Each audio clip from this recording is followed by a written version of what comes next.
শাকিব খানের soldier cinema নিয়ে সমালোচনার ঝড় উঠেছে সামাজিক মাধ্যমে। বুধবার ভারতীয় এক গণমাধ্যমে দাবি করা হয়, শাহরুখ খানের জব তাক হে জান সিনেমার আদলেই নির্মিত হচ্ছে শাকিবের সোলজার। এরপরই অন্তর্জালে ছড়িয়ে পড়ে বিষয়টি। এ বিষয়ে আনন্দযোগের সাথে কথা বলেছেন নির্মাতা সাকিব ফাহাদ। বিস্তারিত আরিফ হকের প্রতিবেদনে।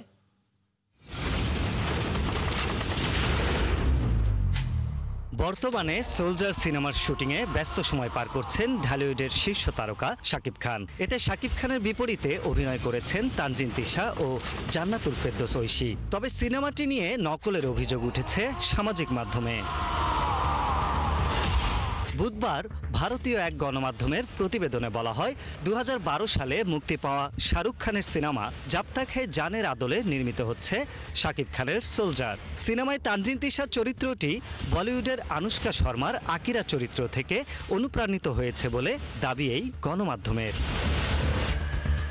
এই প্রতিবেদনের পরই সোলজার ঘিরে অন্তর্জালে আলোচনা সমালোচনার ঝড় ওঠে। তবে এ বিষয়ে নির্মাতা সাকিব ফাহাদ ভারতীয় গণমাধ্যমকে চ্যালেঞ্জ ছুড়ে দিয়ে বলেন, এটি সম্পূর্ণ মৌলিক গল্পের সিনেমা। সবাই আসলে যখন সিনেমাটা পর্দায় দেখবেন, আশা করি ওনারা বুঝতে পারবেন যেটা একদমই অথেন্টিক, আমাদের নিজেদের গল্প, অন্য কোনো গল্পের সাথে সাদৃশ্য নাই। মানুষজন তো আসলে ওনাদের নিজেদের জায়গা থেকে যে কোনো কিছুই ভাবতে পারেন। সো সেই জায়গায় আমার কিছু বলার নাই, বাট আমি জানি যে আমরা অরিজিনাল গল্পটা বানাচ্ছি।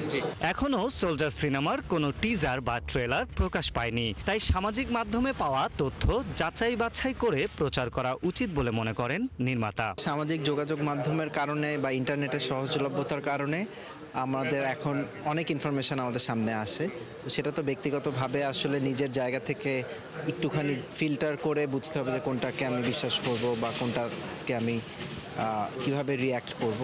সেটা পুরোপুরি ডিপেন্ড করে ব্যক্তি যিনি দেখছেন তার ইন্টেগ্রিটি এবং তার চিন্তা ভাবনার উপর। এদিকে 2025-এ সোলজার মুক্তি পাবে কিনা জানতে চাইলে নির্মাতা বলেন, কোয়ালিটির সাথে তিনি কোনো আপোষ করবেন না। আমরা শেষ করে নেই, চেষ্টা করব, বাট আসলে আমরা কোয়ালিটি নিয়ে কোনো কম্প্রোমাইজ করতে পারবো না। তোমার জন্য দেশ নাকি দেশের জন্য তুমি? আরিফ হক, 71, ঢাকা।